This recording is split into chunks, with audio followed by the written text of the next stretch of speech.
Hello अस्सलाम वालेकुम, welcome back to my show. कैसे हैं आप सब लोग? हम लोग बिल्कुल ठीक ठाक हैं और बहुत इंजॉय कर रहे हैं आपकी अप्रिसिएशन और आपका सारा प्यार जो आप हमें दे रहे हैं। हमेशा की तरह एक बेहतरीन मेहमान हमारे साथ मौजूद हैं। पाकिस्तान से उनका ताल्लुक़ है, पैदा पाकिस्तान में हुए, ग्रो अप जो है उन्होंने किया दुबई में, और उसके बाद जो है वो बड़े होके बन गए हैं एक बहुत ही अच्छे सिंगर, बहुत ही अच्छे एक्टर और बहुत ही ज़बरदस्त किस्म के डायरेक्टर। तो हम सोचा क्यों ना इनको यहाँ बुलाया जाए और उनको थोड़ा सा जो है वो आजमाइश में डाला जाए। उनको उर्दू नहीं आती है, उनको उर्दू उनकी टेस्ट की जाए और उनकी उर्दू ट्राई की जाए। मुस्कुरा रहे हैं मुझे देख के। और साथ में ये है कि उनसे ज़रा गपशप लगाई जाए, देखें कि पाकिस्तानी किस तरह से यहाँ पर आके अपना नाम बना रहे हैं और किस तरह से बहुत आगे जा रहे हैं। तो उनको मैंने रिसेंटली देखा था एक स्टेज शो में, इंग्लिश लैंग्वेज में था, और उसको उन्होंने डायरेक्ट भी किया था। बहुत ही शानदार था, एक्टिंग भी बहुत अच्छी करते हैं। तो विदाउट मच एडो उनसे बातचीत करते हैं, गपशप लगाते हैं। Hello sir, how are you? How are you? I'm doing well, Alhamdulillah. Thank you very much. Thank you very much for having me. ज़बरदस्त। ज़रा अपना नाम जो है बताइए तो सही हमें, कि अपने प्यार से हमारे ऑडियंस को दाची हो camera. Please tell them your name. Thank you for translating. Hi everyone watching. My name is Ardavan Taraporewala. ठीक है, Ardavan Taraporewala, not Taraporewala, right? Not Taraporewala. No. No no, Taraporewala. इनको देख के लगता है कि ये कोई गोरा साहब है, लेकिन गोरा साहब नहीं है, पाकिस्तानी है, देसी हैं और बहुत ही ज़बरदस्त हैं। So Ardavan, on a serious note, tell us something about yourself, like why acting, why singing, why direction, why not engineering, doctor, lawyer? It probably just started out with music. I was always drawn to it as a kid. My mother would see me watching concerts of people performing the piano on Nice. TV. Okay. And she would see that my fingers would sometimes just go like this in the air. So she knew. Wow. She How old guessed were you? must have been like 4 or 5 or something. What? Wow. And pretty much as soon as we went from Karachi to Dubai when I was about 3.5 years old, when I started school in Dubai, I also started at the Dubai Music School, which was the first music school of its kind in Dubai to be established. Yeah. And so I started out playing the keyboard, and 2 years later I moved on to the piano.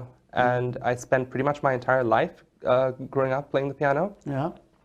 And fast forward a couple of years, I think I must have been about 9 or 10 years old, and I was in London with my family. Okay. And we'd gone to watch a couple of West End shows. The first live performance of musical theatre that I'd ever seen was The Lion King. Okay.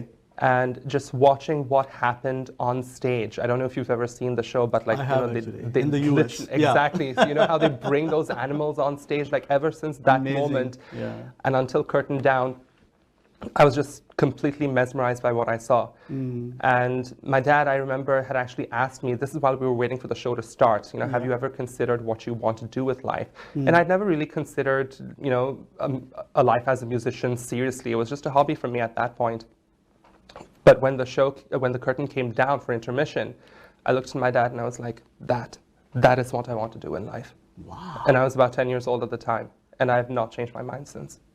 Amazing, amazing, Zabardast. क्या बात है आपकी? For like amazing. So, what happened then? Like when you came here to Canada and then you started going to school. Yeah. So did you finish school or? Yeah. I came here in 2011. I spent a year preparing for the music program audition at Western University. And I auditioned, I got in, finished my bachelor's, went straight into my master's. By the time all of it was finished, it was 2018. Okay. Yeah. And then straight out of uni, I got my first agent, started teaching, started performing as much as I could, building up my resume. One thing led to another, and now we're here. So what you told me, like you are a trained opera singer. Opera singer, yes. Yeah. Western. So when you're studying acting, you will undoubtedly study Shakespeare. Of course, yeah. Opera is the Shakespeare of music, basically. Okay. Yeah. If you want to become a singer, I would think no matter what kind of singer you want to become, know how to sing with classical technique, because it is by far, hands down, the healthiest way to sing. And you can always tweak that technique to suit another kind of another kind of genre of music, but the groundwork will always be the same. Okay. And I think it would be the same for any kind of Shakespearean actor. If you study Shakespeare, your doors to different kinds of genres will become, I think, a lot easier to get through. So it was really for me just getting the homework done, getting the groundwork built in, and then moving on to different kinds of music that held my interest slightly more. Amazing. So this was basically classical music training for you, Yes, right? from the Western perspective. So there was no Okay. Pakistani or Indian classical music that I could have Not at all. explored there. Not at all. It's You're not Gora, there. man. I mean, like, what do you have? Listen, I have friends, desi friends who call me coconut, right? Coconut, yeah. Brown on the 100% outside, I white on agree the with that. inside. Yeah, so Yeah. I know. Yeah. I'm not. I'm going to save your name as Coconut in my phone. I'm the whitest brown person you will ever come across. That's hands true. down. Yeah, 100%. 100%. Okay. So, are you performing as a opera singer or? Rarely. I do a bit of classical music here and there. My go-to now is the musical theater side of things, which is, I think, a better fit because it kind of mixes opera with a more modern, Yeah. with a more modern sound and more popish sound, which I love. I love that fusion. Of course. So I just finished playing Antony in Sweeney Todd. It's a very popular Stephen Sondheim musical. Yeah. It's the musical that Josh Groban is currently starring in on Broadway. So Yes. I just finished playing one of the main characters in there Wow. with a new group called Dr. Bird Productions. So that was their very, very first show. It was an honor to be part of their inaugural Amazing. production. Yeah. So, do you have any favorite Broadway shows, like Absolutely. other than Lion King? Other than Lion King, my favorite would then, apart from that, have to be Phantom, which unfortunately closed on Broadway just recently. Yeah. It's still going very strong in the UK, knock on wood. But yeah, they are probably the two shows that I would say just let me be a part of those two shows, and it would not matter to me if I never went back on the Broadway stage Seriously? again. Yeah. Wow. So that it's in that high regard that I hold those two shows. Yeah. Amazing. What about Hamilton? Did you like it? What's your take on that show? You're probably going to get cancelled after my reply with this. But I watched Hamilton. It didn't do that much for me. And here's the thing, for two reasons. One, stories of politics bore me to tears. Okay. That's a reason. Okay. There's a musical called Evita by Andrew Lloyd Webber, which basically tells the story of Eva Peron.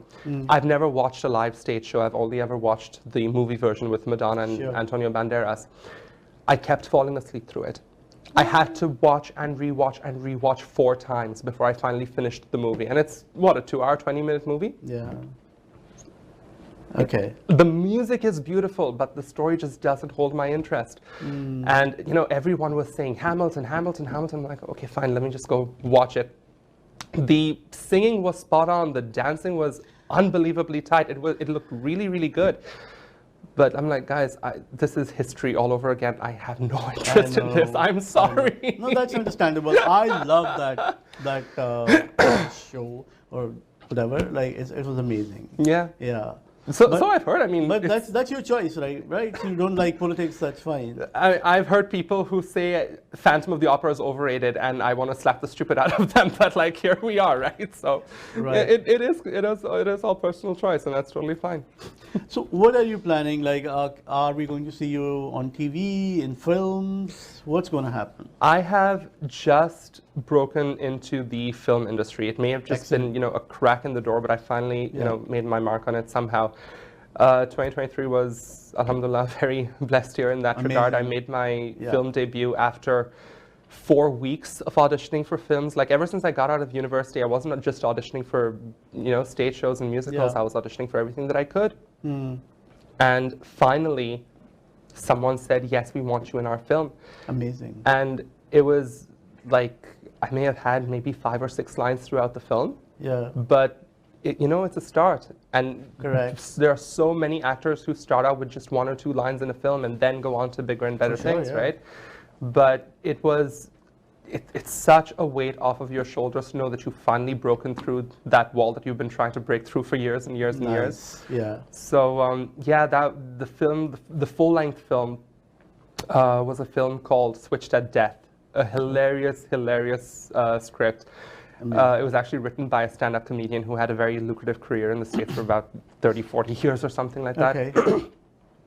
And I basically play part of a mafia group, an Eastern European mafia group, Wow. who are using a retirement center as their underground cover operation. So, and the other one was a short film called Leveled, basically about a Pakistani girl, so this hit closer to home.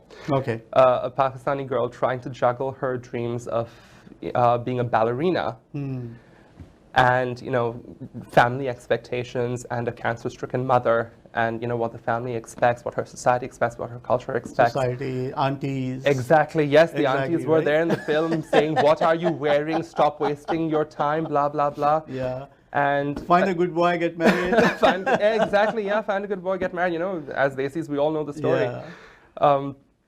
And that premiered just recently at the Muslim International Film Festival at the Meridian Arts Center. Wow. And yeah, the festival went really, really well. The film was very well received. It's still making rounds at other festivals Excellent. around the world. So, Wow. yeah. Amazing. Congratulations. Thank you very, very much. Very, very Thank good. you. Okay, so what do you enjoy more, music or acting? I know it's a very, very corny kind of question, but It's not. And I think the right answer would be the musical side of things, where I'm singing. you're a singing actor. Because Yeah. when you sing, you have no choice but to act as well. You can't get around that. You can't get away with that. It's not enough nowadays, whether you're singing opera or musical theater or any kind of song, to just have a pretty voice. It's not enough. People want you to sell the lyric. People want you to actually mean what they say or what you're saying. And, you know, 50, 60 years ago, if you look back, they didn't really care about that. Yeah, they I do know. now. And I think for good reason. Yeah. But even now, like in these days, like a lot of actors can sing as well. It's A lot of actors. It's coming there. You know, And it's like surprises me, like, oh my God, he can sing. yeah. Or she can sing. Like, Yeah, this is amazing. absolutely. Yeah, and back in the day, you'd have someone who was a pretty face, a pretty good actor, but who And was pretty face dubbed. like you. Thank Yeah. you very much. But You're who welcome. was dubbed by a professional singer. For sure. Nowadays, they want the singer, they want the actors to be able to do their own singing. Yeah. And just about every Netflix show nowadays will have one musical episode, if not more. Yes. And I found it in Scrubs, I found it in Riverdale, I found it in Once Upon a Time. Like everyone's doing it. Everywhere, It's catching yeah, on. yeah. It is catching on. Yeah. And most of the actors, like, they're pretty decent singers. They have to be. Yeah. Yeah. It's now part of the thing. Like Yeah. it's almost like the writers will say we're expecting to do a musical number at some point. You know, just one episode out of the 6 or 7 seasons the Yeah. show may run. But yeah, most of the actors, if not all of them, are now asked to do their own singing. So I want to ask you if you can dance, but you will not answer it now. We'll take a short break and come back, and then we'll listen what you have to say. All right जी, जल्दी से जाएं, एक छोटा सा break लीजिए. हमारे producer साहब मुझे इशारे कर रहे हैं, हाथ हिला रहे हैं, ऐसा लग रहा है जहाज़ रोक रहे हैं. लेकिन वो बहरहाल उनकी मजबूरी है, तो आप एक छोटा सा ब्रेक लें और वापस आइए, फिर बात करते हैं.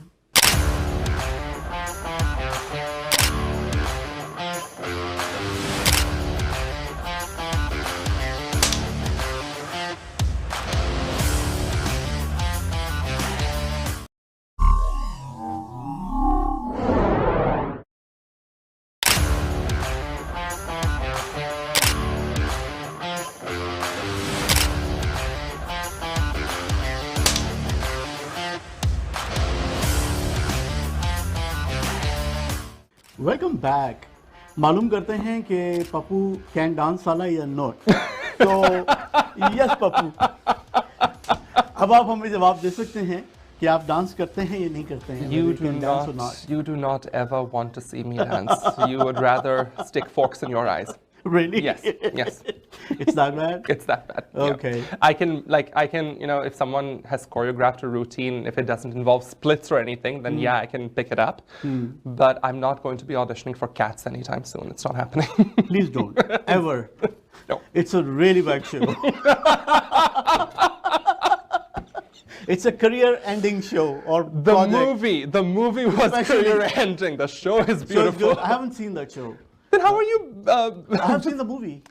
That was your first mistake. Like, I know. No, that was your I mistake. had no idea. Look at the cast, man. I mean, like the amazing cast. I'm so surprised that Andrew Lloyd Webber actually signed off to do the movie, and he himself has said, "What was I thinking with that movie?" Yeah. But no, the show. I mean, it ran on Broadway for 20 years course, before yeah. it closed down. So it Most has to be successful, something. One of the yeah. most successful shows. And one of the funny things about Cats is that the critics actually hated it. Yeah. It was the audience's The love Broadway for show? it Yeah. that had it running for so many years. But the critics completely panned it. Wow. So it's. I always go to say, like, if ever anyone says, you know, you need to trust critics, you need to trust critics with their reviews. I'm like, I have only one word for you: Cats. And I say nothing else. Wow, nice. Okay, so I saw your show Transit few weeks back actually, Yeah. and it was amazing. Man. I mean, it was very small budget, like very limited, very nice. It was doesn't- not Broadway, the Exact- big budget, like It doesn't need flashy to be. show. It doesn't need to be. And I think Yeah. if it was this big flashy show, I mean, Yeah. it's not a musical, but if it was course, this big yeah. flashy show, I think it would take away from the message of it. And sometimes to get a message across, it helps to have the smaller, intimate setting. Excellent. And I wouldn't perform this show for a 5,000-seater audience. I'm like, have it in small groups, like Yeah. 100, 150 audience members. And max you think at a like time. it's easier to connect with everybody, like if you have a smaller It is a lot audience. easier. Yeah. It is a lot easier. Yeah. Yeah. And I think also from an audience perspective, the smaller the audience, they also feed off of each other's reactions just as 100%. much as the Yeah. actors feed off of the audience's reactions. Exactly. Yeah.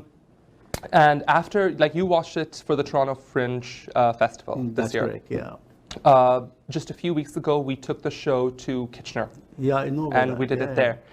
And the audience just got it. They got the Yeah. show. And I'm really, really happy for the cast and crew. And it really is a message that we can all resonate with, that I resonated with on more than one level. And, you know, people always ask me, like, out of all these casts, out of all these characters, which character do you relate to the most?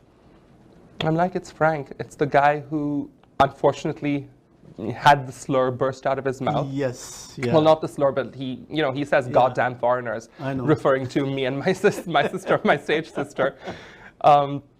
He could have, chosen worse words, but he didn't. But it's basically a show about the fear of change.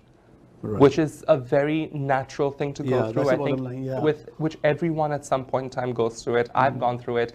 My sister has gone through it, and it's just about how people react. And it basically explores what would cause someone to say or think something like that. Right. At the end of the day, Frank is not an evil person, and if you watch the show and you think, oh, the show's about racism, I think you've missed the entire point of the story. Yeah. It's about the fear of change, and that is something everyone can relate to, even on the smallest surface level, but it's still there. And the best thing is, like, the message was loud and clear. It was not like I did not have to think about it, like what the message is. Good. Like, it was very clear that what exactly you guys were trying to say. It's a change, and he was afraid of like change. He didn't know these people, and then. Another thing which I liked about the show was like it's about the Pakistani family, so it's more like it's interesting actually. Yeah. It's not just some Arab family or some other kind of like Muslim family, but it was Pakistani family, so that was like a good point. I really like that. Yeah. And it's actually based on the writer's own experience because she grew up in a predominantly white neighborhood, a white city. Right. And over time, slowly, she noticed the influx of the different backgrounds of nationalities that were coming to stay in the city. And she noticed her own coffee shop started to be taken over, not, in terms of, it wasn't a radical change from course. coffee house to Pakistani restaurant, But the majority, clientele started changing, and even the servers and the managers started changing, going from white to brown. And she just went, what is going on? Not in a negative way, but, it prompted her to write this story, and I'm really glad that she did. Yeah, if you put yourself in their shoes and then see like this change of the tone and color, it makes sense. It does make sense, and to some extent, I have no issue with the general concept. For example, let's say Brampton. We all know that Brampton's nickname is now Browntown. Exactly. Exactly, right? But if you go back like 20, 30 years, Brampton wasn't a brown place. It was a predominantly white city, just like any other city in Canada. But now, you have to look far and wide to come across a white person. I'm just like, where did all the white people go? And then you wonder, like, why did they start moving out? Why did white people just suddenly feel so uncomfortable? And I don't know if I can say, they felt uncomfortable, but maybe, like, it's not fine. Exactly not exactly uncomfortable. No. But it's just too foreign for them, in the sense they don't relate to any of this. That's the right way to put it. Right? So they would just rather be where they are not more comfortable, but and not that they feel safer or anything, but they feel more at home. Yeah. That's the whole idea. That was the whole idea of it. And I can't really blame people for that. I'm not going to say someone, no, you have to go into this completely new environment. And why do we have like huge Chinatowns everywhere? Exactly. In each big city, like every big city, you can find it. You have these pockets. You have the, the predominantly Asian community. You have the Iranian community. You have the brown community. There's no problem with that. Exactly. Okay, so let's get back to your show, Transit. Yeah, sure. Tell us more about it, like the little bit about the story, like storyline. Yeah. And what was the motive behind, like especially for you? You directed it too, right? Mm-hmm, yeah. So why did you do that? Why did you? Well, I needed the money. Okay, other than that. No, so Transit actually started off as a workshop show in Toronto, and I want to say about 2.5 years ago. Yeah. And it, like, obviously the script has evolved since then. We've made changes, we've made cuts, we've made additions, added to the storyline. And at the time, the writer had just put on a Facebook post, I'm looking for a Pakistani actor. I'm like, well, I'm an actor, I'm Pakistani, let me give this a shot. And I'm cooking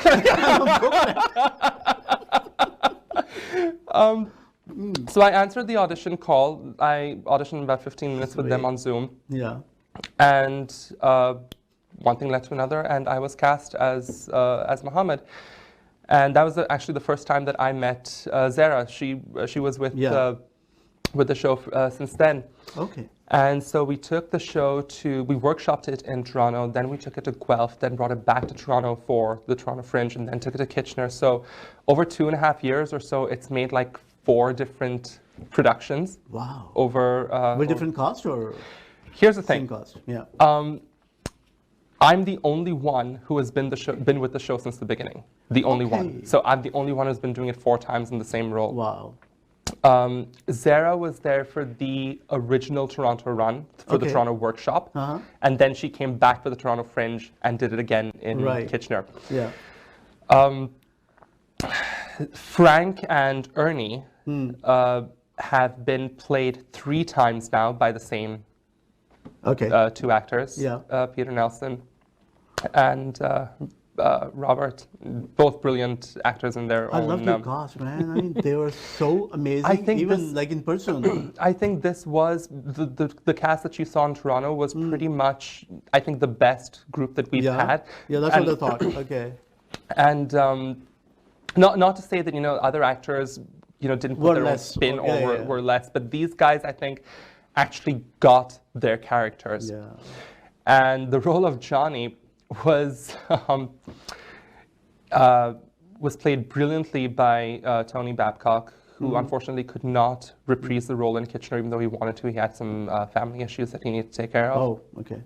But the role of Johnny was at the back of Susan's mind, written to be somewhere on the neurodivergent spectrum. Okay. And Johnny and Tony, I think, was the only actor who was able to successfully get that into his character development. And a couple of the audience members in Toronto Fringe actually came up to me and asked me, was this something that he was exploring? And I was like, yes, he actually meant to do that, and he did it brilliantly, I think. Amazing. So we've had 4 different Johnnies over the 4 different shows that we've had. And he was supposed to, as I said, do it again in Kitchener, but he had to drop out, and unfortunately he dropped out less than a week before our Kitchener opening. Oh my God. So the producer and I, Natalie, who played Maureen Yeah. in the show, were scrambling to find another actor to quickly fill his Replace him, shoes. yeah. And we found Daniel Ants. Okay. And Daniel did what I would never dare to do. He got his script on Sunday. Okay. By Thursday, he was off book. And Friday, he was performing. Wow. And I'm just, not just, in awe of what he was able to pull off in just a few days. I'm also immensely grateful. Like, he literally saved the show. Otherwise, without Johnny, half the storyline's gone. What do you want us to do? And so much commitment. And there is so much commitment to it. Yeah. But Wow. yeah, he was able to pull it off. And he is a producer and a director and an actor, as I am. So he really is the actor that a director would love to work with. Okay. Because he understands the craft, he knows, what quick memorization process is all about.